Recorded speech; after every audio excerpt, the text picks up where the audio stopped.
ito ay rated SPG, striktong patnubay at gabay ng magulang ang kailangan. Mapag-aalaman nga ni Marites na hindi pa nagbabago si Tanggol. Sa pagpunta niya kasi sa bar na pinagtatrabahuan ni Tanggol ay dito niya malalaman na nasangkot na naman si Tanggol sa gulo dahil binugbog nito ang boss niyang si Pablo. Kaya mag-aalala na naman si Marites kay Tanggol. Gusto niya itong makita pero hindi niya alam kung saan ito hahanapin. At dahil umalis si Marites sa pwesto niya ay hindi sila magpapang-abot ni Tinding.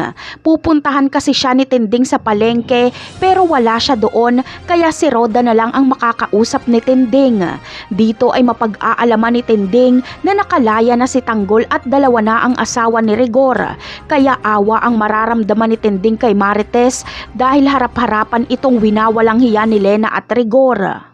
Samantala, dahil sa banta sa buhay ay mapipilitan sila Tanggol at ang pamilya ni Bubbles na lumipat ng tirahan. Sa Baseco sila titira at hindi nila ipapaalam sa kahit na sino para hindi sila matunton nila Pablo. Kaya malaking problema na naman ito ni Olga dahil hindi niya na kontrolado ang sitwasyon.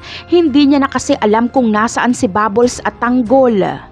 Ang ikinatatakot ni Olga ay kapag maunahan siya ni Ramon na mahanap si Tanggol, habang si Don Julio naman ay hindi sang-ayon sa ginagawa ni Ramon na paghahanap kay Tanggol.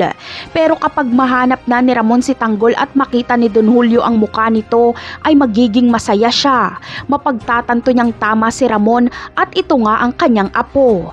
Napakarami pa nating dapat abangan sa mga susunod na episode. Paalam!